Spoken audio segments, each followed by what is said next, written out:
هذا القرآن يوحدنا لطريق الخير يوجهنا الله تعالى أنزله ورسول الله معلمنا هذا القرآن هو الهادي لأوائلنا وأواخرنا يدعو للعلم وللعمل لا شيء سواه يهذبنا هذا القرآن هو الهادي لأوائلنا وأواخرنا يدعو للعلم وللعمل لا شيء سواه يهذبنا كتاب الله إن الحمد لله نحمده ونستعينه ونستغفره ونؤمن به ونتوكل عليه ونعوذ بالله من شرور أنفسنا ومن سيئات أعمالنا من يهده الله فلا مضل له ومن يضلل فلا هادي له وأشهد أن لا إله إلا الله وأشهد أن محمدا عبده ورسوله أرسل رسوله بالهدى ودين الحق ليظهره على الدين كله ولو كره المشركون اللهم صل على محمد وعلى آل محمد كما صليت على إبراهيم وعلى آل إبراهيم إنك حميد مجيد اللهم بارك على محمد وعلى آل محمد كما باركت على إبراهيم وعلى آل إبراهيم إنك حميد مجيد قال الله عز وجل في محكم التنزيل يا أيها الذين آمنوا اتقوا الله حق تقاته ولا تموتن إلا وأنتم مسلمون يا أيها الناس اتقوا ربكم الذي خلقكم من نفس واحدة وخلق منها زوجها وبث منهما رجالا كثيرا ونساء واتقوا الله الذي تساءلون به والأرحام إن الله كان عليكم رقيبا يا أيها الذين آمنوا اتقوا الله حق تقاته ولا تموتن إلا وأنتم مسلمون فإن أصدق الحديث كتاب الله وخير الهدي هدي محمد صلى الله عليه وسلم وشر الأمور محدثاتها وكل محدثة بدعة وكل بدعة ضلالة وكل ضلالة في النار சர்வ புகழும் புகழ்ச்சியும் இந்த உலகத்தை மிகவும் அழகான அமைப்பிலே படைத்து எந்தவிதமான குறைகளுமின்றி சீரான முறையில் நிர்வகித்து கொண்டிருக்கக்கூடிய எல்லாம் வல்ல ஆட்சியாளன் அல்லாஹு ரப்புல் ஆலமீனுக்கு என்றென்றும் உண்டாவதாக. சலாத்தும் சலாமும் இறை தூதர் ஸல்லல்லாஹு அலைஹி வஸல்லம் அவர்கள் மீதும் அவர்களை பின்பற்றி வாழ்ந்த சஹாபாக்கள் தாபிஈன்கள் தாபியீன்கள் நல்லடியார்கள் குறிப்பாக என் மீதும் உங்கள் மீதும் என்னையும் உங்களை மீண்டெடுத்து இறக்கும் உங்களுக்கும் அன்பையும் அறிவையும் ஆற்றலையும் ஊட்டி வளர்த்துவிட்டு எம்மையெல்லாம் விட்டு மண்ணறையிலே வாழ்ந்து கொண்டிருக்கும் என்றைக்குமே மறக்க முடியாத எம்முடைய பெற்றோர்கள் மற்றும் எம்மோடு வாழ்ந்து கொண்டிருக்கும் பெற்றோர்கள் அனைவர் மீதும் என்றென்றும் உண்டாவதாக. ஃபர்ல் ஐனான ஜும்ஆவுடைய கடமையை நிறைவேற்றுவதற்காக வேண்டி அல்லாஹ்வின் அருள்கள் மீது ஆசை வைத்து அவனது அழைப்பை ஏற்று அவனுக்கு மிகவும் விருப்பமான இடத்திலே நேர காலத்தோடு ஒன்று கூடியிருக்கும் அல்லாஹ்வின் நல்லடியார்களே, இஸ்லாமிய சகோதரர்களே, எந்த நேரத்திலும் அல்லாஹ்வை பயந்து கொள்ளுங்கள். இறையச்ச வாழ்வும் இஹ்லாஸான அமலும் தான் ஒரு மனிதனின் இம்மை மறுமை வெற்றிக்கு வழிவகுக்கும் என்ற சுபசோபனத்தோடு அன்புக்குரிய அல்லாஹ்வின் நல்லடியார்களே, இஸ்லாமிய சகோதரர்களே, பெரியவர்களே, வாலிபர்களே, வயோதிபர்களே, இன்றைய இந்த மிம்பர் மேடை தடம்புரலும் இஸ்லாமிய வாலிபர்கள் என்ற தலைப்பிலே எனக்கும் உங்களுக்குமாக ஒரு சில விடயங்களை ஞாபகப்படுத்தும்படி நான் பணிக்கப்பட்டிருக்கிறேன்.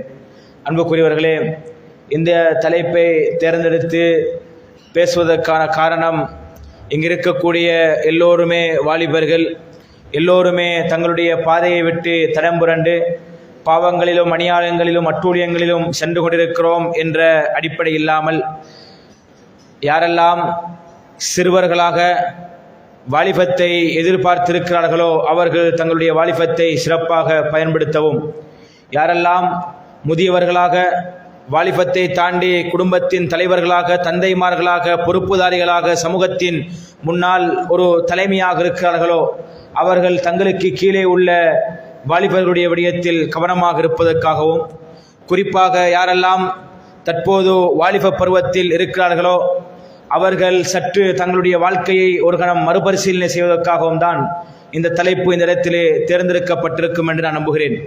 அன்புக்குரிய அல்லாஹ்வின் நல்லடியார்களே, இஸ்லாமிய சகோதரர்களே, அல்லாஹ் ரப்புல் ஆலமீன் இந்த உலகத்தில் மனிதனை படைக்கின்ற பொழுதோ அவனுடைய வாழ்க்கையின் கட்டங்களை ஒரு வகைகளாக பிரித்து வைத்திருப்பதை பார்க்கிறோம். ஆரம்ப கட்டம், அவன் இந்த உலகத்திற்குள் வருவதற்கு முன்னால் தாயினுடைய கருவறையிலே ஒரு சிசுவாக, ஒரு குழந்தையாக இருந்து, அதன் பிற்பாடு இந்த உலகத்தில் காலடி எடுத்து வைத்தவுடன் அவன் ஒரு குழந்தையாக பாலிய வயதில் இருக்கும் அந்த மனிதன், அதை தொடர்ந்து அவனுடைய வாலிபத்திற்குள், அவனுடைய இளைஞர் என்று சொல்லக்கூடிய அந்த பருவத்திற்குள் நுழைகிறான். அதற்கு அடுத்த கட்டம், அவன் முதுமை அல்லது வயோதிபம் என்று சொல்லக்கூடிய, தன்னால் எதையுமே செய்ய முடியாது, தனக்கென்று இன்னொருவர் உதவி செய்ய வேண்டிய ஒரு நிலைமைக்கு இந்த மனிதன் ஆளாக்கப்படுவதைத்தான் அல்லாஹ் ரப்புல் ஆலமீன் மனிதனுடைய வாழ்க்கை கட்டங்களாக பிரித்து நோக்குவதை பார்க்கிறோம். குறிப்பாக ஒரு மனிதனுடைய வாழ்க்கை கட்டங்களில் அந்த மனிதன் வாழக்கூடிய வாழ்நாட்களில் அதிகமான நாட்கள் என்பது முறுக்கேறிய, இரத்த நாளங்களெல்லாம் சூடுபிடித்த, தன்னால் எதையும் செய்துவிட முடியும் என்று தன்னம்பிக்கையும் உடலாலும் சக்தி பெற்ற, தான் இந்த சமூகத்தை ஆளும் மிக பெரும் சக்தி என்று நினைக்கக்கூடிய, ஒரு சமூகத்தின் மிக பெரும் முதுகெலும்பாக இருக்கக்கூடிய, ஒரு சமூகத்தின் எழுச்சியும் வீழ்ச்சியும் தங்கி இருக்கக்கூடிய, தன்னால் எதையுமே சாதித்து விட முடியும் என்று தன்னம்பிக்கையோடும் உறுதியோடும் மனப்பாங்கோடும் இருக்கக்கூடிய ஒரு மிக பெரும் ஒரு அல்லாஹ்வின் அற்புதமான வயதல்லை என்பதுதான் ஒரு மனிதனுடைய வாலிப பருவம், இளமை பருவம் என்பதை நானும் நீங்களும் ஆரம்பத்தில் ஆழமாக புரிந்து கொள்ள வேண்டும். குறிப்பாக ஆண்கள் இந்த இடத்தில் இருப்பதால், ஆண்களை மையப்படுத்தி பேசுவதால், இந்த இளமை அல்லது வாலிப பருவத்திற்குள் பெண்களும் குறிப்பாக யுவதிகளும் உள்வாங்கப்படுவார்கள் என்கின்ற ஒரு மேலதிக தகவலையும் நாங்கள் ஞாபகம் வைத்துக் கொள்ள வேண்டும்.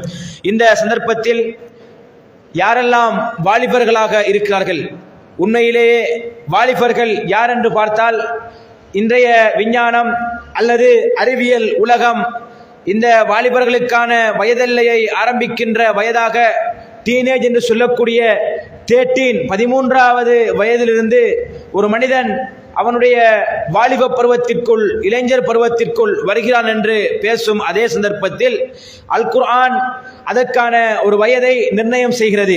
அல்லாஹ் சூரத்துல் அஹ்காஃபினுடைய 15வது வசனத்தில் இப்படி சொல்கிறான், ஹத்தா இதா பலக அஷுத்தஹு வ பலக 40 சனா.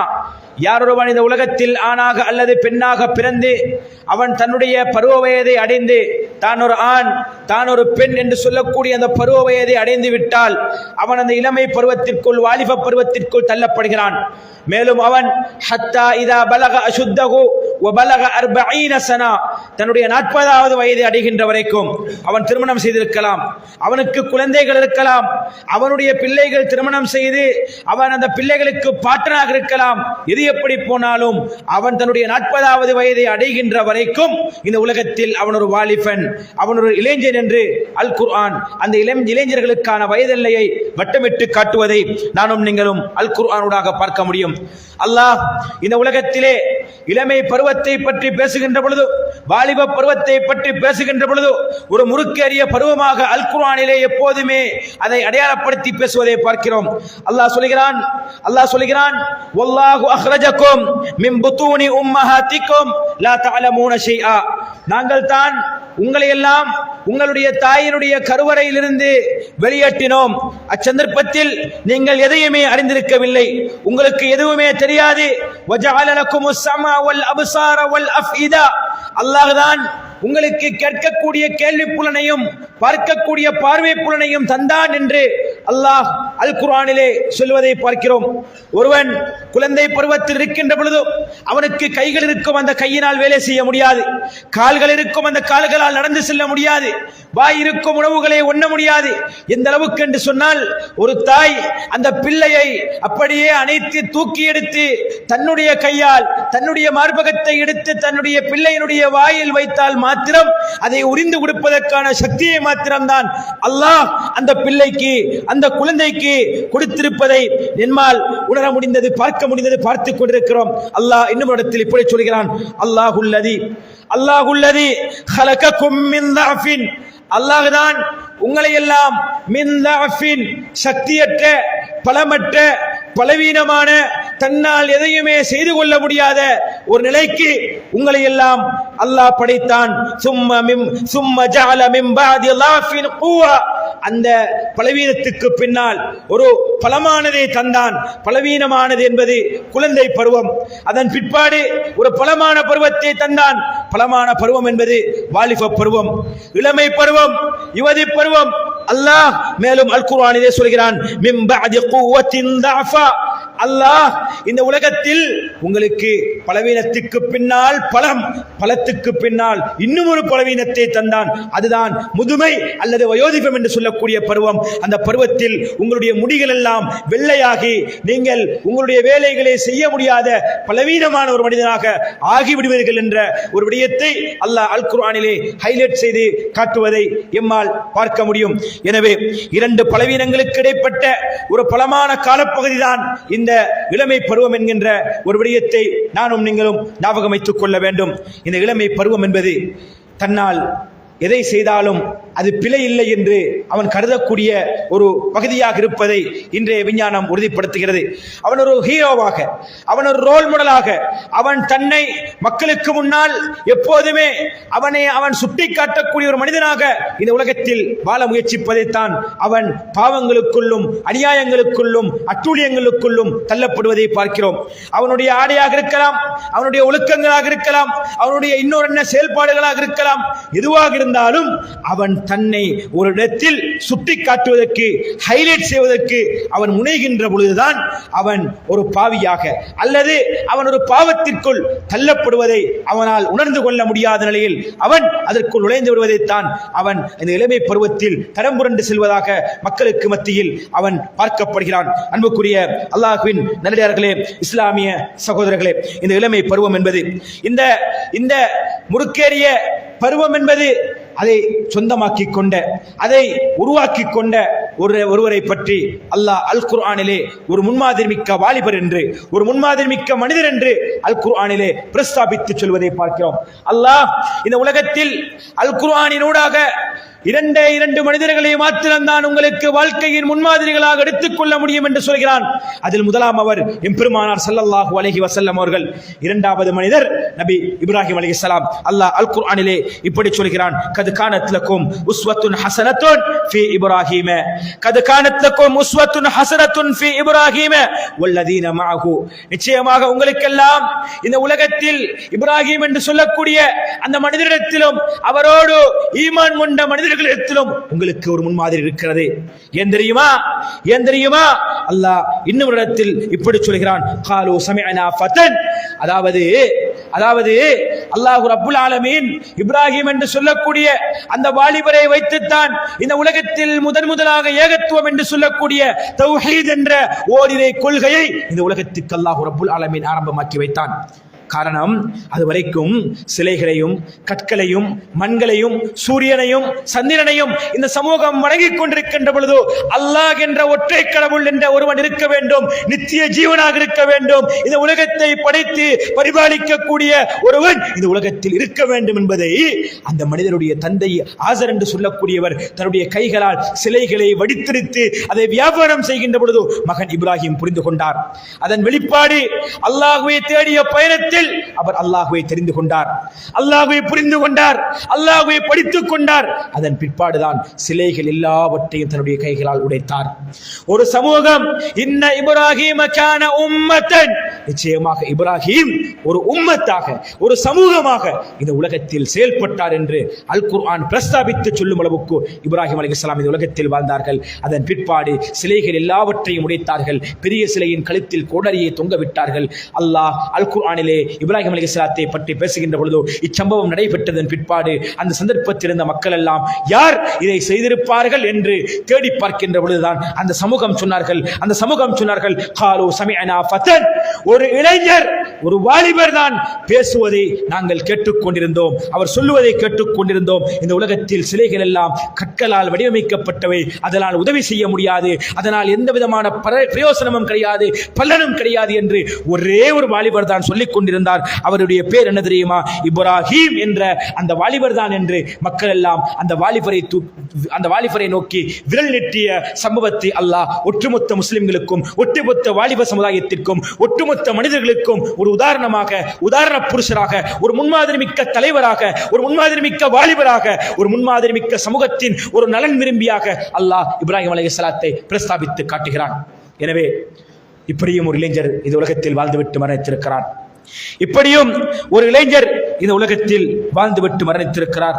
ஆனால் நானும் நீங்களும் கூவத்தன் பலமான அந்த காலம், இளமை பருவம் என்ற பலத்தை எப்படி பயன்படுத்திக் கொண்டிருக்கிறோம், அதை எப்படி நினைத்து, எப்படி சிந்தித்து இந்த உலகத்தில் வாழ்கிறோம் என்ற கேள்விக்கு விடை தேடிய பயணமாகத்தான் எங்களுடைய வாழ்க்கையின் பயணங்கள் அமைய பெற வேண்டும். அன்புக்குரிய அல்லாஹ்வின் நல்லடியார்களே, அன்புக்குரியவர்களே, அல்லாஹ் அல் குர்ஆனிலே சொல்கிறானே, பலவீனத்துக்கு பின்னால் உங்களுக்கு பலத்தை தந்து மீண்டும் பலவீனத்தை தந்தோம், கூவத்தன் பலமான காலம் என்று சொல்கிறானே, அந்த பலத்தை நானும் நீங்களும் எப்படி பயன்படுத்துகிறோம்? ஒரு மணி நேரத்திற்குள் இத்தனை பீடிகளை, இத்தனை சிகரெட்டுகளை புகைப்பதுதான் என்னுடைய பலம் என்று பயன்படுத்துகிறோமா? ஒரு மணி நேரத்திற்குள் இத்தனை மதுபான பாட்டில்களை மூச்சு விடாமல் குடித்து முடிப்பதுதான் பலம், அதாவது பலம் என்று நானும் நீங்கள் நினைத்துக் கொண்டிருக்கிறோமா? இல்லை இல்லை, நான் ஒரு ஆண்மகன், வசீகரமும் பலமும் அல்லாஹ் எனக்கு தந்திருக்கிறான். அதை வைத்து ஆண்மை என்ற போர்வையிலே பெண்களை என்னுடைய வலைக்குள் சிக்க வைத்து அவர்களை காதலித்து அவர்களை அநியாயம் செய்து அவர்களை நாங்கள் அவமானப்படுத்துவதுதான் எங்களுடைய வாழ்க்கையினுடைய இளமை பருவத்தின் பலம் என்று நினைக்கிறோமா? இல்லை, டூ வீலர்களிலும் மோட்டார் பைக்குகளிலும் பாதையின் ஓரங்களில் மிக வேகமாக ஓடிக்கொண்டு மற்றவர்களுக்கு அச்சுறுத்தல் கொடுத்து மற்றவர்களை பயம் காட்டக்கூடிய விடயத்தை தான் எங்களுடைய வாழ்க்கையினுடைய இளமை பருவத்தின், வாலிப பருவத்தின் பலம் என்று நினைத்துக் கொண்டிருக்கிறோமா? எதை நாங்கள் பலம் என்று நினைத்துக் கொண்டிருக்கிறோம்? ஒரு சமுதாயம் இந்த உலகத்தில் பலமிக்க சமுதாயமாக வாழ்ந்தார்கள். சொல்லுகிறேன், கேட்டுக்கொள்ளுங்கள். அபூபக்கர் ரலியல்லாஹு அன்ஹு அவர்கள் இந்த உலகத்தில் தன்னுடைய 38வது வாலிப பருவத்தில் இஸ்லாத்தை ஏற்றுக்கொண்டார்கள். அல்லாஹ்வின் தூதர் இஸ்லாத்தை பிரச்சாரம் செய்த பொழுது முதலாக இஸ்லாத்தை ஏற்ற முதலாவது ஆண் அபூபக்கர் ரலியல்லாஹு அன்ஹு அவர்கள். தன்னுடைய ஆருயிர் நண்பர், தன்னுடைய மாமனார் தான் அல் இஸ்ரா வல் மிஅராஜ் என்ற விண்ணுலக பயணத்தை பற்றி சொல்லுகின்ற பொழுது ஒட்டுமொத்த சமுதாயமும் பொய் என்று சொல்லுகின்ற பொழுது, இல்லை, அவர் சொன்னால் உண்மையாகத்தான் இருக்கும் என்று உண்மைப்படுத்தி அஸ்-சித்தீக் என்ற பெயருக்கு சொந்தக்காரராக மாறினார் அபூபக்கர் சித்தீக் ரலியல்லாஹு அன்ஹு அவர்கள். இரண்டாவது கலீஃபா உமர் ரலியல்லாஹு அன்ஹு அவர்கள் தன்னுடைய 27வது இளமை பருவத்தில் இஸ்லாத்தை ஏற்றுக்கொண்டார்கள்.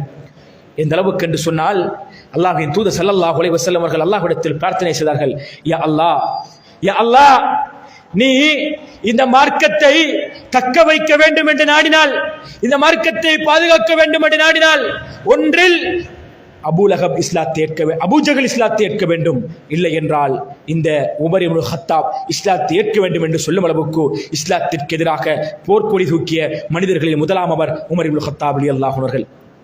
இஸ்லாமியர்களை கண்ட இடத்தில் கொலை செய்ய வேண்டும் என்று கங்கணம் கட்டிக் கொண்டிருந்தவர் உமர் ரலியல்லாஹு அன்ஹு அவர்கள். அப்படிப்பட்ட உமர் ரலியல்லாஹு அன்ஹு அவர்கள் இஸ்லாத்தை ஏற்றார்கள். அதன் பிற்பாடு மக்கமா நகரத்திலே முஸ்லிம்கள் எல்லாம் பாதுகாப்பாக உணர்ந்தார்கள். கஅபாவில் உள்ள சிலைகள் எல்லாம் உடைத்தெறியப்பட்டது, சிலைகளும் விக்கிரகங்களும் இல்லாமலாக்கப்பட்டது. முதலாக கஅபாவில் பகிரங்கமாக அல் குர்ஆன் ஓதப்பட்டது, பகிரங்கமாக தொழுகை நடத்தப்பட்டது. ஹிஜ்ரத் செல்கின்ற பொழுது உமர் ரலியல்லாஹு அன்ஹு அவர்கள் சொன்னார்கள், இப்போது மக்காவிலிருந்து மதீனாவுக்கு கத்தாபின் மகன் உமர் செல்ல போகிறேன். எந்த தாய் எல்லாம், எந்த தகப்பன் எல்லாம் தன்னுடைய பிள்ளையை இழக்க வேண்டும் என்று நாடுகிறார்களோ அவர்கள் முடியும் என்றால் வந்து என்னை தடுத்துக் கொள்ளட்டும் என்று உமர் ரலியல்லாஹு அன்ஹு அவர்கள் வீரவசனம் பேசிக்கொண்டு ஹிஜ்ரத்தை சென்றார்கள். எந்த அளவுக்கு என்று சொன்னால், உமர் ரலியல்லாஹு அன்ஹு அவர்கள் தன்னுடைய வாலிப பருவத்தில் இஸ்லாத்தை ஏற்றதன் பிற்பாடு உமர் இஸ்லாத்தை ஏற்பதற்கு முன்னால் இஸ்லாத்தின் நிலைப்பாடு, உமர் இஸ்லாத்தை ஏற்றதற்கு பின்னால் இஸ்லாத்தின் நிலைப்பாடு ரலியல்லாஹு அன்ஹு என்று சொல்லும் அளவுக்குத்தான் அவருடைய வாழ்க்கை இளமை பருவத்தை, தன்னுடைய முறுக்கேறிய பருவத்தை இஸ்லாத்திற்காக, மார்க்கத்திற்காக வேண்டி அமைத்துக் கொண்டார்கள். உஸ்மான் ரலியல்லாஹு அன்ஹு அவர்கள் தன்னுடைய 34வது வாலிப பருவத்தில் இஸ்லாத்தை ஏற்றார்கள். அலி ரலியல்லாஹு அன்ஹு அவர்கள் தன்னுடைய 10வது வாலிப பருவத்தில் இஸ்லாத்தை ஏற்றுக்கொண்டார்கள். அது மட்டுமல்ல, அது மட்டுமல்ல, நபிகள் நாயகம் ஸல்லல்லாஹு அலைஹி வஸல்லம் அவர்கள் தன்னுடைய இஸ்லாமிய பிரச்சாரத்தின் ஆரம்ப பிரச்சாரத்தை அமைத்துக் கொண்ட இடம்தான் அர்க்கம் இப்னு அபில் அர்க்கம் என்று சொல்லக்கூடிய ஒரு நபித்தோழருடைய வீட்டில். அந்த நபித்தோழருக்கான வயது வெறுமனே 16 வயது கொண்ட வாலிபன். முதலாக அல்லாஹ்வின் தூதர் ஸல்லல்லாஹு அலைஹி வஸல்லம் அவர்களால் அனுப்பப்பட்ட படைக்கு தலைமை தாங்கியவர் உசாமா பின் ஸைத் என்று சொல்லக்கூடிய வெறும் 18 வயது வாலிபர். உமர் ரலியல்லாஹு அன்ஹு இருந்தார்கள், அபூபக்கர் ரலியல்லாஹு அன்ஹு இருந்தார்கள். ஆனால் அல்லாஹ்வின் தூதர் தேர்வு செய்தது வெறும் 18 வயது உசாமா பின் ஸைத் என்று சொல்லக்கூடிய வாலிபரை. மக்கா வெற்றிக்கு பின்னால் முதலாவது தலைவர் 21 அல்லது 20 வயதை ஒட்டிய அஃபாஃப் இப்னு அஸீஸ் என்று சொல்லக்கூடிய வாலிபரை வட ஆப்பிரிக்காவில் இருந்து வட ஆப்பிரிக்காவுக்கு இஸ்லாத்தை கொண்டு சென்றவர் உக்குபா பின் நாஃபி என்று சொல்லக்கூடிய வெறும் 18 வயது நிரம்பாத வாலிபர். அது மட்டுமல்ல ஐரோப்பிய தேசத்தின் மார்பகம் ஸ்பெயின் மற்றும் மொரோக்கோ போன்ற நாடுகள் முழுவதும் இஸ்லாத்தை கொண்டு சென்றவர் தாரிக் இப்னு ஜியாத் என்று சொல்லக்கூடிய வெறும் 17 வயது வாலிபர். அது மட்டுமல்ல, சிந்து பிரதேசத்தை கைப்பற்றுவதனூடாக இந்தியா, எங்களுடைய நாடான இலங்கை மற்றும் பாகிஸ்தான், பங்களாதேஷ் போன்ற கிழக்காசிய நாடுகளுக்கு இஸ்லாத்தை கொண்டு சென்றவர் முஹம்மது இப்னு காசிம் என்று சொல்லக்கூடிய 19 வயது அல்லது 20 வயது நிரம்பாத ஒரு ஒற்றை வாலிபர். ரோம் பாரசீகம் இன்று எப்படி அமெரிக்கா பிரிட்டன் போன்ற மிக பெரும் வல்லரசுகளாக 2 மிக பெரும் துருவங்களாக இருக்கிறதோ, அதே போன்று அன்று இருந்த மிக பெரும் 2 துருவங்கள் தான் ரோம் பாரசீகம். அந்த 2 நாடுகளுக்குள்ளும் இஸ்லாத்தை கொண்டு சென்றவர் முஹம்மது இப்னு ஃபாத்திஹ் என்று சொல்லக்கூடிய வெறும் 20 வயது நிரம்பாத வாலிபர்.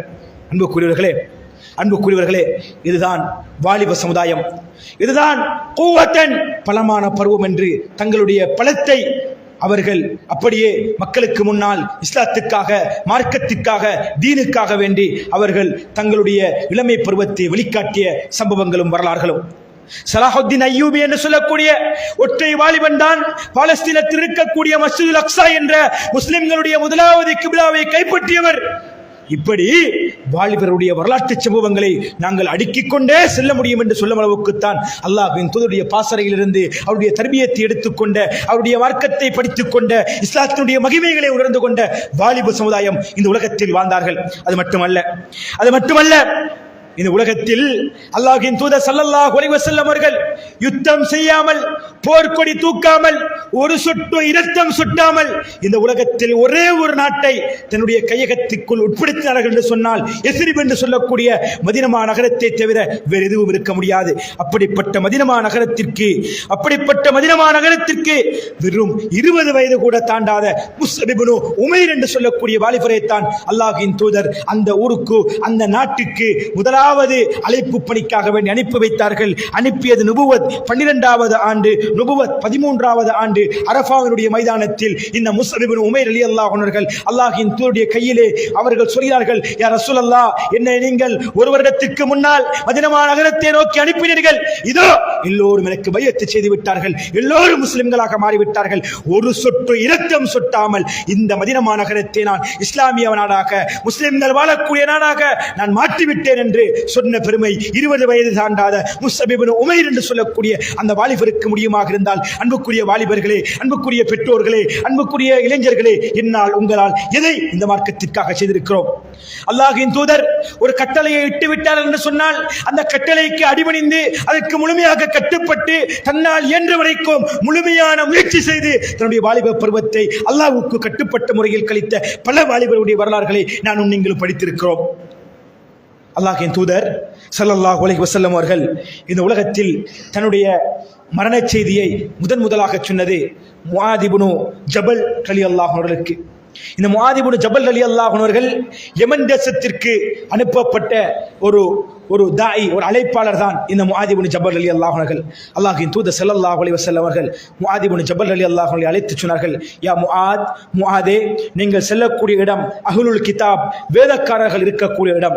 அங்கு நீங்கள் சென்றால் முதலாவது அஷ்ஹது அல்லா இலாஹ இல்லல்லாஹ் வ அன்ன முஹம்மது ரசூலுல்லாஹ் என்ற ஏகத்துவ கலிமாவுக்கு எல்லோரையும் நீங்கள் பைஅத் இருக்க வேண்டும்.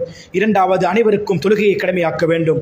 மூன்றாவது, நீங்கள் பொருளாதாரத்தில் யாரெல்லாம் வசதி பெற்றிருக்கிறார்களோ அவருடைய பொருளாதாரத்தில் ஜக்காத்தை சரியாக கணக்கிட்டெடுத்து யார் யாரெல்லாம் பொருளாதார வசதியற்ற நிலையில் ஜக்காத்து பெற தகுதியாக இருக்கிறார்களோ அவர்களுக்கு சரியாக அதை பங்கிட்டு கொடுக்க வேண்டும். யா முஆதே இத்தகி தஅவத்தல் மظلوم, அநியாயம் இழைக்கப்பட்டவனுடைய பிரார்த்தனையை பயந்து கொள்ளுங்கள். அவனுக்கும் அல்லாஹ்வுக்கும் இடையில் எந்த திரையும் கிடையாது. எனவே எல்லோருடைய விடயத்தில் நீங்கள் சமனாக நடந்து கொள்ளுங்கள், சரியாக இருந்து கொள்ளுங்கள் என்று அல்லாஹ்வின் தூதர் ஸல்லல்லாஹு அலைஹி வஸல்லம் அவர்கள் முஆத் இப்னு ஜபல் ரலியல்லாஹு அன்ஹுவுக்கு சொல்லிவிட்டு சொன்னார்கள், முஆதே, இப்போது நீங்கள் யமன் தேசத்தை நோக்கி செல்கிறீர்கள். மீண்டும் வருகின்ற பொழுது இதோ இருக்கிறேனே முஹம்மத், இந்த முஹம்மதை ஸல்லல்லாஹு அலைஹி வஸல்லத்தை நீங்கள் பார்க்க மாட்டீர்கள். நான் உயிரோடு இருக்க மாட்டேன். இதோ இந்த இடத்திலே என்னுடைய ரவுதா இருக்கும், என்னுடைய கபர் இருக்கும், நான் அடக்கப்பட்ட இடம் இருக்கும். அதைத்தான் நீங்கள் கடந்து வர வேண்டும் என்று அல்லாஹ்வின் தூதர் ஸல்லல்லாஹு அலைஹி வஸல்லம் அவர்களால் தன்னுடைய மரண செய்தியை முதலாக அறிவித்துக் கொடுத்தவர் முஆத் இப்னு ஜபல் ரலியல்லாஹு அன்ஹு. இந்த முஆத் இப்னு ஜபல் ரலியல்லாஹு அன்ஹு அவர்கள் யமன் தேசத்திற்கு செல்கிறார்கள். யமன் தேசத்திற்கு சென்று அல்லாஹ்வின் தூதர் எதை கட்டளையிட்டார்களோ அதை செவ்வனே நிறைவேற்றுகிறார்கள். காலங்கள் கடந்து செல்கிறது. அல்லாஹ்வின் தூதர் மரணித்து விட்டார். அதைத் தொடர்ந்து முதலாவது ஹலீஃபா அபூபக்கர் சித்திக் ரலியல்லாஹு அன்ஹு ஆட்சி பொறுப்பை எடுக்கிறார்கள். ஆட்சி பொறுப்பு நிகழ்ந்து கொண்டிருக்கிறது. அவருடைய ஆட்சி காலம் முடிவடைகிறது. இரண்டாவது ஹலீஃபா உமர் ரலியல்லாஹு அன்ஹு தன்னுடைய ஆட்சி பொறுப்புக்குள் வருகிறார்கள். இவர் முஆத் இப்னு ஜபல் ரலியல்லாஹு அன்ஹு அவர்களை அல்லாஹ்வின் தூதர் ஸல்லல்லாஹு அலைஹி வஸல்லம் அவர்கள் ஹிஜ்ரி 11வது ஆண்டு சஃபர் மாதம் அல்லாஹ்வின் தூதர் யமன் தேசத்தை நோக்கி அனுப்புகிறார்கள். உமர் ரலியல்லாஹு அன்ஹு இஸ்லாத்தை ஏற்று ஏறத்தாழ 5 வருடங்கள் கடந்து விட்டது. ஹிஜ்ரி 21 சரியாக யமன் தேசத்திற்கு சென்று 10 வருடங்களுக்கு பின்னால் உமர் ரலியல்லாஹு அன்ஹுவுக்கு இந்த முஆத் இப்னு ஜபல் ரலியல்லாஹு அன்ஹு ஒரு கடிதத்தை எழுதுகிறார்கள். என்ன கடிதம் தெரியுமா? யா அமீருல் முஃமினீன் உமர் ரலியல்லாஹு அன்ஹுவுக்கு யமன் தேசத்திலிருந்து யமன் தேசத்தின் கவர்னரான முஆத் இப்னு ஜபல் எழுதிக் கொள்வது என்ன தெரியுமா? அல்லாஹ்வின் தூதர் என்னை இத்தனையாம் ஆண்டு இந்த மாதம் யமன் தேசத்தை நோக்கி அனுப்பினார்கள். என்னிடத்தில் சொல்லப்பட்ட விடயங்கள் எல்லாத்தையும் நான் செவ்வனே நிறைவேற்றி விட்டேன். எல்லோரும் முஸ்லிம்களாக கலிமா சொன்னவர்களாக மாறிவிட்டார்கள். எல்லோரும் தொழுகையை நிறைவேற்றுகிறார்கள். எல்லோரும் ஜக்காத்தை சரியாக வழங்குகிறார்கள். அமீருல் முஃமினீன் அவர்களே, இந்த ஜக்காத்தை நான் அந்த யமன் தேசத்தில் பிரித்து கொடுப்பதற்கென்று யாரும் ஏழைகளாக இல்லை. காரணம், எல்லோரும் செல்வந்தர்களாக மாறிவிட்டார்கள். அமீருல் முஃமினீன் அவர்களே, இதோ இருக்கிறது இந்த கடிதம். இந்த மடலுக்கு பின்னால் நான் உங்களுக்கு ஒரு சில பொருளாதாரங்களையும் ஒரு சில காசுகளையும் அனுப்பி வைத்திருக்கிறேன். இது இந்த யமன் தேசத்தில் சேர்க்கப்பட்ட பணம். இங்கு பெறுவதற்கு தகுதி உள்ளவர்கள் யாரும் கிடையாது. அமீருல் முஃமினீன் அவர்களே, மதீனா தேசத்தில் மதீனா நகரத்தில் யாராவது தேவையுடையவர்கள் இருந்தால் அதை பிரித்து கொடுத்து விடுங்கள். இல்லை என்றால் முஸ்லிம்களுடைய பைத்துல் மாலில், முஸ்லிம்களுடைய கஜானாவில் நீங்கள் போட்டு விடுங்கள் என்று அந்த கடிதத்தை எழுதி அனுப்பி வைத்திருந்தார்கள். முஆத் இப்னு ஜபல் ரலியல்லாஹு அன்ஹு வெறும் 10 வருடத்தில் வேதக்காரர்கள் வாழக்கூடிய ஊரான யமன் தேசத்திற்கு சென்று ஒற்றை வாலிபன் 10 வருடத்திற்குள் அனைவரையும் இஸ்லாத்தை ஏற்க வைத்து தொழுகையை நிலைநாட்ட வைத்து ஜக்காத்தையும் பெற்றுக்கொண்டு அந்த ஜக்காத்தை கொடுப்பதற்கு ஆள் இல்லாத அளவுக்கு ஒரு சமூகத்தை உருவாக்கினார்கள், மாற்றினார்களாக இருந்தால் அன்புக்குரிய வாலிபர்களே, நானும் நீங்களும் இந்த உலகத்தில் எதை எங்களுடைய வகிபாகமாக செய்திருக்கிறோம், எதை எங்களுடைய சேவையாக செய்திருக்கிறோம் என்று கேட்டால் நிச்சயமாக எதுவும் இல்லை என்ற அந்த கேள்விக்கான பதிலாகத்தான் வறுமை ஒழிய இந்த சேவைகளாக நாங்கள் எதை செய்திருக்கிறோம் என்றால் தெரியாது என்றுதான் நானும் நீங்களும் சொல்ல வேண்டும் அன்புக்குரியவர்களே. இதனால் தான் அல்லாமா இக்பால் என்று சொல்லக்கூடிய ஒரு உருது கவிதை ஆசிரியர் தன்னுடைய உருது கவிதையில் இப்படி சொன்னார்: ஓ சகாபாக்களே, ஓ வாலிப சகாபாக்களே, நீங்கள் எல்லாம் மரணித்து விட்டீர்கள். ஆனாலும் இந்த உலகத்தில் வாழ்ந்து கொண்டிருக்கிறீர்கள். முஹம்மது என்ற பெயரோடும், அஹமது என்ற பெயரோடும், வலீத் என்ற பெயரோடும் இந்த உலகத்தில் ஒரு சில வாலிபர்கள் வாழ்ந்து கொண்டிருக்கிறார்கள். ஆனால் மரணித்த செத்த பிணங்களாக, மரணித்த ஜனாசாக்களாகத்தான் அந்த வாலிபர்கள் இந்த உலகத்தில் வாழ்கிறார்கள். சகாபாக்களே, வாலிபர்களே, வாலிப சகாபாக்களே, நீங்கள் மரணித்து விட்டீர்கள். ஆனாலும் இந்த உலகத்தில் வாழ்கிறீர்கள். இப்போதுள்ள இளைஞர்கள், இப்போதுள்ள வாலிபர்கள் உயிரோடு இருக்கிறார்கள். ஆனாலும் அவர்கள் செத்தவர்களுக்கு, மரணித்தவர்களுக்கு ஒப்பானவர்களாக இருக்கிறார்கள் என்று அல்லாமா இக்பால் தன்னுடைய உருது கவிதையில் சொன்னாராக இருந்தால் நிச்சயமாக அது ஒரு நிதர்சன உண்மையாகத்தான் பார்க்கும் அளவுக்குத்தான் இன்றைய எங்களுடைய வாலிபர்கள், எங்களுடைய இளைஞர்களுடைய செயல்பாடுகளை பார்க்கின்ற பொழுது மிகவும் கவலைக்கிடமாக இருக்கிறது. தியேட்டர் என்று வந்துவிட்டால், ஒரு சினிமா என்று வந்துவிட்டால், அந்த சினிமாவை பார்க்க வேண்டும் என்று முந்தியடித்து அந்த சினிமாவுக்கான டிக்கெட்டுகளை பெற்றுக் கொள்வதில் சண்டையிட்டு போட்டி போட்டு அந்த இடத்திலே இரத்தம் சொட்டப்பட்டு வைத்தியசாலைகளிலும் சிறைச்சாலைகளிலும் இருப்பவர்களில் 1/3 அதிகமானவர்கள் இஸ்லாமியர்கள் என்று சொல்லுகின்ற ஒரு அதிர்ச்சி தகவலும் தற்போதைய சந்தர்ப்பத்தில் பதிவாகிக் கொண்டிருக்கிறது என்பது. அது மட்டுமல்ல, ஜெயில்களில் சென்று பார்த்தால், சிறைச்சாலைகளில் சென்று பார்த்தால், சிறைச்சாலையில் இருக்கக்கூடியவர்களில் தவறு செய்தவர்களில் 2/3 அதிகமானவர்கள் முஸ்லிம்கள் தன்னகத்தை கையகப்படுத்தியவர்கள் என்று சொல்லும் அளவுக்குத்தான் 1/3 விடவும் அதிகமானவர்கள் குறிப்பாக போதை பாவனையாலும் இன்னொரு பாவனைகளாலும் சிறைச்சாலையில் இன்று இருப்பதாக தகவல்கள் அதாவது கணக்கெடுக்கைகள் சொல்வதை பார்க்கிறோம். தலைமுடி, அல்லாஹ்வின் தூதர் ஸல்லல்லாஹு அலைஹி வஸல்லம் அவர்கள் சொன்னார்கள், உங்களில் ஒருவர் மீசைகளை கத்தரித்து விடட்டும், தாடிகளை வளர விடட்டும். முடியை வெட்டினால், தலைமுடியை வெட்டினால் ஒரு பக்கத்தை மலித்து, கத்தரி என்று சொல்லக்கூடிய ஒரு பக்கத்தை வலித்து மறுபக்கத்தை விட்டுவிட வேண்டாம், எல்லா பக்கத்தையும் சரியாக சமனாக வெட்டட்டும் என்று அல்லாஹ்வின் தூதர் சொன்னார்கள். ஆனால் ஒரு மசிர் தலைமுடியில் கூட இஸ்லாத்தை, மார்க்கத்தை பார்க்க தவறிய ஒரு சமுதாயமாகத்தான் இன்றைய வாலிப சமுதாயம் வாழ்ந்து கொண்டிருக்கிறார்கள். ஆடை கலாச்சாரம், அவர்கள் அணியக்கூடிய அணிகலன்கள், கழுத்தில் ஒரு சங்கிலி, கையில் ஒரு சங்கிலி, ஒரு பட்டி, ஒரு இஸ்லாமிய வாலிபனை பார்த்து அவன் முஸ்லிமாக இருக்கும் அதே சந்தர்ப்பத்தில் அவனை பார்த்து அஸ்ஸலாமு அலைக்கும் என்று அவனுக்கு சலாம் சொல்வதற்கு பயமாக இருக்கிறது. ஒருவேளை ஒரு மாற்று மதத்தவனாக இருக்க முடியும் என்று அதே சந்தர்ப்பத்தில் ஒரு மாற்று மதத்தவனை பார்த்து அவருக்கு சலாம் சொல்ல வேண்டும் என்று தோன்கிறது. காரணம், இல்லாம ரஹிம் அல்லாஹ், அல்லாஹ் அருள் செய்தவர்களை தவிர சில மாற்று மதத்தவர்கள் இஸ்லாமிய வாலிபர்களை போன்று அழகாக தாடி வளர்த்து சூரத்தான ஆடைகளிலிருந்து ஒரு சிறந்த ஒரு மனிதனாக இருக்கக்கூடிய ஒரு சூழ்நிலையும் நாங்கள் பார்த்துக் கொண்டிருக்கிறோம்.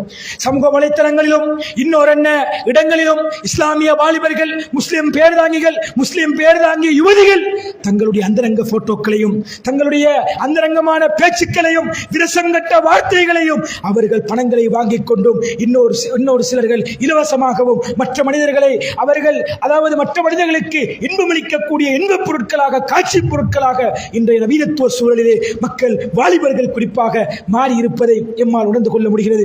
சுபக தொழுகைக்கு ஒரு காலத்தில் ஒரு வாலிப சமுதாயம் இந்த உலகத்தில் சுபக தொழுகைக்காக வேண்டி போராட்டம் நடத்தி பள்ளிவாசல்களை கைப்பற்றிய அதே மக்களுக்கு முன்னால் தான் இன்று இந்த சுபகத்துறைக்கு பார்த்தால் 1-2 வாலிபர்கள் கூட இல்லாம ரஹிமல்லா, அல்லாஹ் அருள் செய்தவர்களை தவிர தேட முடியாத, கண்டுகொள்ள முடியாத ஒரு துர்ப்பாக்கியகரமான நிலையில் இருந்து கொண்டுதான் தரம்புரண்டு செல்லக்கூடிய வாலிபர்கள் என்ற தலைப்பில் நானும் நீங்களும் உரையாற்றிக் கொண்டிருக்கிறோம். வாலிபர்கள், இளைஞர்கள் நாளைய சமூகத்தின் தலைவர்கள், ஒரு சமூகத்தின் முதுகெலும்பு, ஒரு சமூகத்தை எழுப்பி நிப்பாட்டக்கூடிய மிக பெரும் சக்தி. இவர்களை இன்றைய நவீனத்துவவாதிகள், மேற்கத்தியவாதிகளுடைய சிந்தனைகளில் அள்ளுண்டு போதையிலும், பெண்ணிலும், இன்னொரு பாவகாரியமான அற்பமான விடயங்களிலும் அவர்கள் தங்களுடைய காலத்தை கடத்தி கொண்டிருக்கிறார்கள். கல்விக்கென்று பல்கலைக்கழகங்கள் செல்கிறார்கள். படிக்க வேண்டாம் என்று சொல்லவில்லை, பல்கலைக்கழகம் செல்ல வேண்டாம் என்று சொல்லவில்லை. கற்கின்ற துறையில் இருப்பவன் நான், கற்றுக் கொடுப்பவன் நான், ஒருபோதும் கல்விக்கு எதிரானவன் அல்ல. ஆனால் அந்த கல்வி அல்லாஹுவை மறந்து, அல்லாஹுவின் தூதரை மறந்து, இஸ்லாத்தை விட்டு ஓரமாக்கக்கூடிய கல்வியாக இருந்தால் அப்படிப்பட்ட கல்வி வேண்டாம் என்று சொல்கிறோம். அன்புக்குரியவர்களே, நானும் நீங்களும் ஒரு சமூகத்தின் முன்மாதிரியாக இருக்க வேண்டும், ஒரு சமூகத்தின் ரோல் மாடலாக இருக்க வேண்டும்.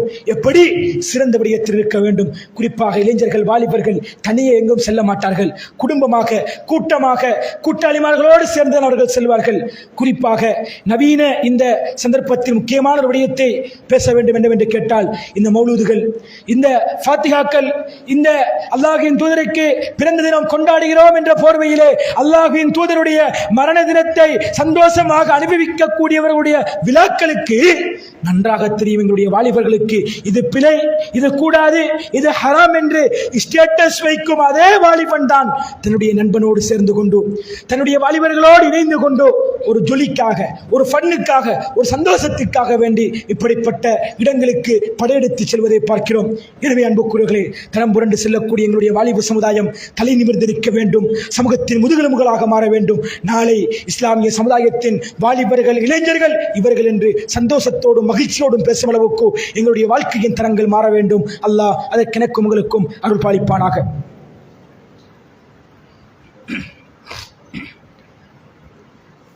الحمد لله رب العالمين حمدا كثيرا كما أمر أشهد أن لا إله إلا الله وأشهد أن محمدا عبده ورسوله அன்புக்குரிய அல்லாஹ்வின் நல்லடியார்களே, இஸ்லாமிய சகோதரர்களே, அன்புக்குரிய வாலிபர்களை வைத்துக் கொண்டிருக்கக்கூடிய பெற்றோர்களே, குல்லுக்கும் ராயின் வ குல்லுக்கும் மஸ்ஊலுன் அன் ரஇயத்திஹி, நீங்கள் எல்லாம் பொறுப்புதாரிகள். உங்களுடைய பொறுப்புகள் பற்றி நாளை மறுமையில் விசாரிக்கப்படுவீர்கள். ஒவ்வொரு வாலிபர்களும் தடம்புரளக்கூடிய, ஒவ்வொரு வாலிபர்களும் இடரக்கூடிய, ஒவ்வொரு வாலிபர்களும் சிந்திக்கக்கூடிய முதலாவது இடம் வீடுகளாக இருந்து கொண்டிருக்கிறது. தந்தைமார்களே, நான் இதுவரைக்கும் என்னுடைய வாழ்க்கையில் ஒரு நேரம் கூட சுபஹ் தொழுகையை தவறவில்லை என்று மார்தட்டிக் கொள்ளக்கூடிய தந்தைமார்களே, வீட்டின் தலைவர்களே, அல்லாஹ்வின் தூதர் ஸல்லல்லாஹு அலைஹி வஸல்லம் அவர்கள் சொன்னார்கள், நாளை மறுமையிலே அல்லாஹ் ஒரு சில மனிதர்களை பார்க்க மாட்டான், ஒரு சில மனிதர்களோடு பேச மாட்டான், ஒரு சில மனிதர்களோடு அவன் உறவு வைக்க மாட்டான். அவர்கள் ஒருவர் யார் தெரியுமா?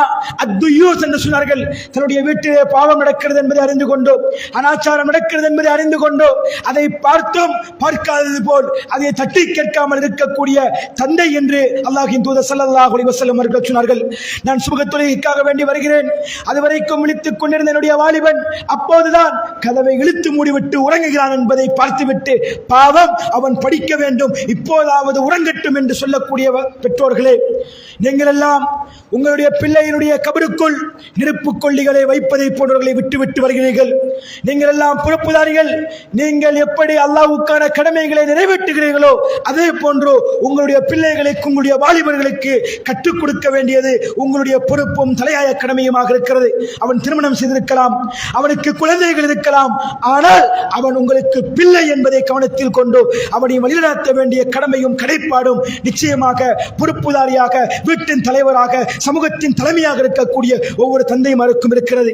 அது மட்டுமல்ல, என்னுடைய மகன் பொருளாதாரத்தில் வீழ்ச்சி அடைகிறான், அவனால் வாழ்க்கையில் பிரச்சனை ஏற்படுகிறது என்று சொன்னால் ஒரு தந்தை நெஞ்சை நிமிர்த்திக் கொண்டிருந்து அவனுக்கு தொழில் முயற்சிகளை ஏற்படுத்தி கொடுப்பதை போன்று, அவன் பாவகாரியமான செயல்களில் ஈடுபட்டு விட்டால், அவன் தொழுகையை விட்டுவிட்டால், அவன் கெட்ட நட்புகளோடு சேர்ந்து விட்டால், அதை இடைநடுவே நிறுத்திவிட்டு அவனை சீரான பாதையில் கொண்டு செல்ல வேண்டியது பெற்றோர்களாகிய உங்களுடைய பொறுப்பு என்பதை ஒருபோதும் மறந்துவிடக்கூடாது. அன்புக்குரியவர்களே, அல்லாஹ் அல் குர்ஆனிலே இப்படி சொல்கிறான்,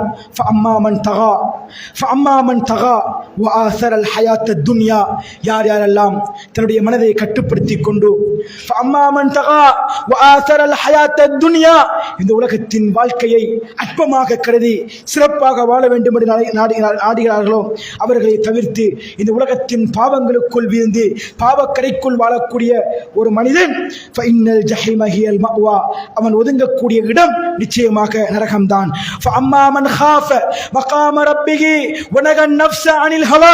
யாரொருவன் தன்னுடைய மனோ இச்சையை காப்பாற்றி தான் மனோ இச்சைக்கு முன்னால் வெற்றி விட்டவனாக அல்லாஹ்வுக்கு முன்னால் செல்ல வேண்டும் என்று நினைக்கிறானோ அவன் ஒதுங்கக்கூடிய இடம் சுவர்க்கம்.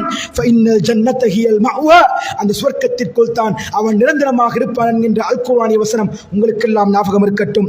அன்புக்குரியவர்களே, நானும் நீங்களும் பாவக்கரைகளில் விழுந்துவிட்டு, பாவத்தை செய்துவிட்டு, இரவு 2 மணி வரைக்கும் 3 மணி வரைக்கும் டிக்டாக்கிலும், ஃப்ரீ ஃபயரிலும், கிளாஷ் ஆஃப் கிளான்ஸிலும், இன்னொரு என்ன பப்ஜி போன்ற விளையாட்டுகளில் இருந்துவிட்டு சுபகத்துலாமல் பாவத்தோடு அந்நிய பெண்களோடு உரையாடிவிட்டு அஜ்னபி மகரமியத்துக்களை பேணாமல் ஆபாசத்தை பார்த்துவிட்டு உறங்கிக் கொண்டிருக்கக்கூடிய வாலிபர்களே, உங்களுக்கெல்லாம் இந்த அல் குர்ஆனிய வசனம் இரவின் தூக்கங்களை கலைக்கட்டும். இரவில் பாவங்களை செய்துவிட்டு அல்லாஹ்வை மறந்து வாழக்கூடிய உங்களுக்கெல்லாம் இந்த அல் குர்ஆனிய வசனம் உங்களுடைய இரவின் தூக்கங்களை கலைக்கட்டும். என்ன அல் குர்ஆனிய வசனம்? அல்லாஹ் சூரத்து ஜுமரினுடைய 42வது வசனத்தில் இப்படி சொல்கிறான், அல்லாஹு யதவஃபல் அன்ஃபுஸ ஹீன மௌத்திஹா வல்லதி லம் தமுத் ஃபீ மனாமிஹா. அல்லாஹு யதவஃபல் அன்ஃபுஸ ஹீன மௌத்திஹா. நீங்கள் ஒவ்வொருவரும் இரவு உறக்கத்திற்கு சென்று தூங்குகின்ற பொழுது உங்கள் எல்லோருடைய உயிரையும் நாங்கள் கைப்பற்றிக் கொள்கிறோம். உங்களுடைய உயிர்களை எல்லாம் நாங்கள் கைப்பற்றிக் கொள்கிறோம். வல்லதி லம் தமுத் ஃபீ மனாமிஹா ஃபயும்சிகுல்லதி கலா அலைஹல் மௌத் ஃபயுர்சிலுல் உக்ரா இலா அஜலின் முஸம்மா. யாருக்கெல்லாம் தங்களுடைய அஜல் முடிந்து விட்டதோ, தங்களுக்குரிய காலக்கெடு முடிந்து விட்டதோ அவர்களுடைய உயிரை நாங்கள் அப்படியே வைத்துக் கொள்கிறோம்.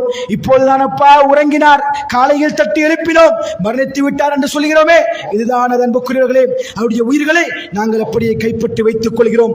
யாரெல்லாம் இந்த உலகத்தில் மீண்டும் வாழ வேண்டும் என்று அவகாசம் கொடுத்திருக்கிறோமோ அவர்களுக்கெல்லாம் சொற்ப அவகாசம் கொடுத்து மீண்டும் உயிர்களை அவர்களுக்குள் புகுத்து விடுகிறோம் என்று அல்லாஹ் அல் குர்ஆனிலே சொல்வதை பார்க்கிறோம்.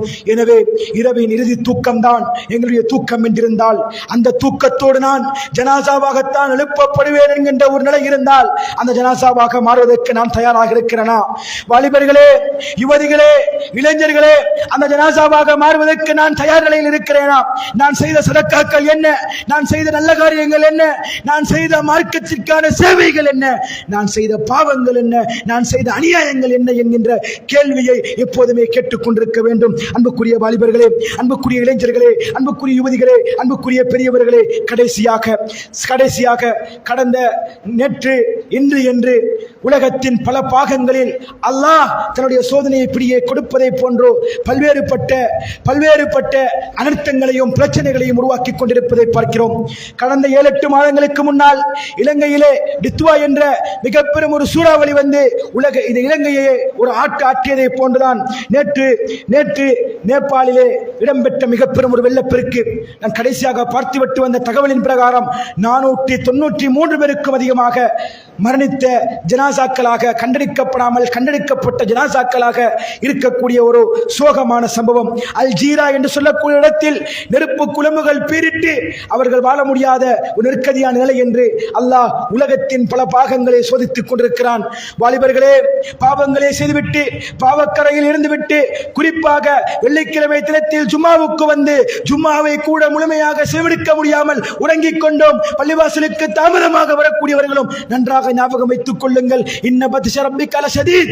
அல்லாஹ்வுடைய பிடி என்பது மிக கடுமையானது. அல்லாஹ் அழைக்கிறான் யா இபாதி ஆபாதி அல்லதீன அஸ்ரஃபு அலா அன்ஃபுஸிஹிம். தனக்குத்தானே தீங்கு செய்தவர்களே, தனக்குத்தானே அநியாயம் செய்த என்னுடைய அடியார்களே, லா தக்னது மின் ரஹ்மத்தில்லாஹ். என்னுடைய அருள்களில் நீங்கள் நிராசை அடைய வேண்டாம். என்னுடைய பாவ மன்னிப்பில் நீங்கள் நிராசை அடைய வேண்டாம். அல்லாஹ் அழைக்கிறான். அல்லாஹ்வினுடைய அழைப்புக்கு பதில் கொடுங்கள்.